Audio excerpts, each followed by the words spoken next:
ಏನಾದರೂ ಕೆಲಸ ಮಾಡಿದ್ದಾರೆ, ಸೇವೆ ಮಾಡಿದ್ದಾರೆ. ಅವರು ಇಡೀ ರಾಜ್ಯದಲ್ಲಿ ಮಾದರಿಯಾಗಿ ಒಬ್ಬ ನಿರ್ದೇಶಕರಾಗಿ ನಿಲ್ತಾರೆ ಅನ್ನೋದಕ್ಕೆ ಕಾರಣ ಮಮತಾ ಮೇಡಮ್ ಅವರು ಅವ್ರನ್ನ ಮಮಕಾರದಿಂದ ನೋಡ್ಕೊಂಡಿರೋದೇ ಕಾರಣ ಅಂತ ನಾನು ಅನ್ಕೊಳ್ತೀನಿ. ಹಾಗಾಗಿ ಪ್ರಸನ್ನ ಕುಮಾರ್ ಸರ್ ಜೊತೆಗೆ ಅಮ್ಮರನ್ನು ಸಹ ನಾನು ಸ್ಮರಣೆ ಮಾಡ್ಕೊಳ್ತೇನೆ ಕೂಡ. ಸಾಹೇಬರು ನಗುಮುಖದಿಂದ ನಾನು ಹೇಳಿದ್ದನ್ನು ಒಪ್ಕೊಂಡಿದ್ದಾರೆ. ಹಾಗೆ ತಿಪ್ಪೇಶಪ್ಪ ಸರ್ ಅವ್ರನ್ನ ಅಷ್ಟೇ, ಅವ್ರನ್ನ ಒಂದು ಹೂವಿನ ರೀತಿ ಪುಷ್ಪ, ಅವರು ಅದನ್ನು ಕಾಪಾಡ್ಕೊಳ್ಳೋದು ಇನ್ನೊಂದು ಪುಷ್ಪ. ಆ ಅಮ್ಮರನ್ನು ಸಹ ನಾನು ಈ ಸಂದರ್ಭದಲ್ಲಿ ಸ್ಮರಣೆ ಮಾಡ್ಕೊಳ್ತಾ, ನಾನು ನನ್ನ ಜೀವನ ಇದುವರೆಗೆ ಹೇಳಿದವೆಲ್ಲ ಸತ್ಯನೇ.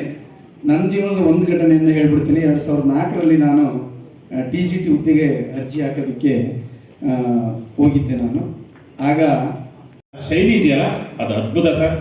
ತುಂಬಾ ನಾವೆಲ್ಲರೂ ಸಹ ಇಲ್ಲಿರೋ ಅಂತ ಬಂಧುಗಳೆಲ್ಲ ಯಾಕೆ ಇಲ್ಲಿ ಗ್ಲಾಮರ್ ಇದೆ ತಿಪ್ಪೇಶಪ್ಪ ಸರ್ ಆಗಲಿ ನಮ್ಮ ಪ್ರಸನ್ನ ಕುಮಾರ್ ಸರ್ ಅಂದ್ರೆ, ಅವರು ನಮ್ಮೆಲ್ಲರ ಜನಮಾನಸದಲ್ಲಿದ್ದಾರೆ, ನಮ್ಮೆಲ್ಲರ ಹೃದಯದಲ್ಲಿದ್ದಾರೆ. ಅವರು ಬರೀ ಮನಸ್ಸಲ್ಲಿ ಅಷ್ಟೇ ಇಲ್ಲ, ಅವರು ನಮ್ಮನ್ನೆಲ್ಲ ಗೆಲ್ಲ ರೀತಿ ಕೆಲಸದಲ್ಲಿ ಯಾವತ್ತೂ ಕಾಂಪ್ರಮೈಸ್ ಮಾಡ್ಕೊಳಲ್ಲ. ಆದರೆ ಆತ್ಮೀಯತೆಯಲ್ಲಿ ತಿಪ್ಪೇಶಪ್ಪ ಸರ್ ಆಗಲಿ ನಮ್ಮ ಪ್ರಸನ್ನ ಕುಮಾರ್ ಸರ್ ಆಗಲಿ ಆತ್ಮೀಯವಾಗಿ ಪ್ರೀತಿಯಿಂದ ಕೆಲಸ ಮಾತ್ರ ಕೆಲಸ ಆಗ್ಬೇಕು.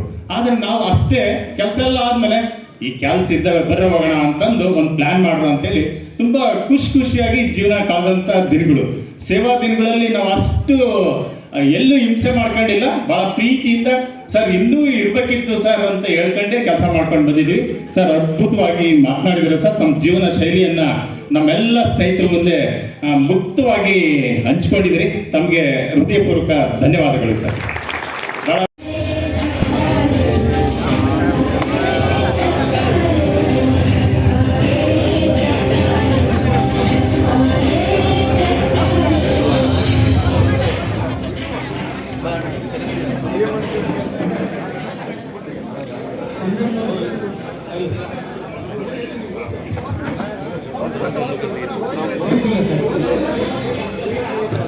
ತಮ್ಮನ್ನು ಬೀಳುತ್ತಾ ಮುನ್ನ ತಾವು ಇಲಾಖೆಯನ್ನು ಹಾಗೂ ಆವರಿಸಿಕೊಂಡ ಪರಿಯನ್ನು ನೆನೆಯಲೇಬೇಕು. ಗೌರವಾನ್ವಿತರಾದ ತಾವು ದಾವಣಗೆರೆ ಜಿಲ್ಲೆ ಚನ್ನಗಿರಿ ತಾಲೂಕು ಸಂತೆಬೆನ್ನೂರಿನ ವೇದಮೂರ್ತಿ ಸಿದ್ದಲಿಂಗಯ್ಯ ಮತ್ತು ಶ್ರೀಮತಿ ಲಲಿತಮ್ಮ ದಂಪತಿಗಳ ಉದರದಲ್ಲಿ ಜನಿಸಿ ಕರ್ನಾಟಕ ಸರ್ಕಾರದ ಶಾಲಾ ಶಿಕ್ಷಣ ಮತ್ತು ಸಾಕ್ಷರತಾ ಇಲಾಖೆಯ ಪ್ರಾಥಮಿಕ ಶಿಕ್ಷಣ ನಿರ್ದೇಶಕ ಸ್ಥಾನದಂತಹ ಉನ್ನತ ಹುದ್ದೆಯನ್ನು ಅಲಂಕರಿಸಿದ್ದೀರಿ.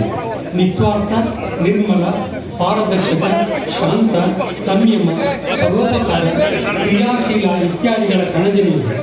ತಮ್ಮ ಪ್ರಾಥಮಿಕ ಮತ್ತು ಪ್ರೌಢ ಶಿಕ್ಷಣ ಹುಟ್ಟೂರಿನ ಸರ್ಕಾರಿ ಶಾಲೆಗಳಲ್ಲಿ, ಶಿವಮೊಗ್ಗದ ದೇಶಿ ವಿದ್ಯಾಶಾಲೆಯಲ್ಲಿ ವಿಜ್ಞಾನ ವಿಷಯದಲ್ಲಿ ಪದವಿ ಪಡೆದ ತಾವು ಮೈಸೂರಿನ ಮಾನಸ ಗಂಗೋತ್ರಿಯಲ್ಲಿ MSc ಪದವಿ, ನಂತರ KPSC ನಡೆಸುವ KES ಅರ್ಹತಾ ಪರೀಕ್ಷೆಯಲ್ಲಿ ರಾಜ್ಯಕ್ಕೆ 14ನೇ ರ್ಯಾಂಕ್ ಗಳಿಸಿ ಪ್ರೌಢಶಾಲಾ ಮುಖ್ಯ ಶಿಕ್ಷಕರಾಗಿ ನೇಮಕಾತಿ ಹೊಂದಿದರು.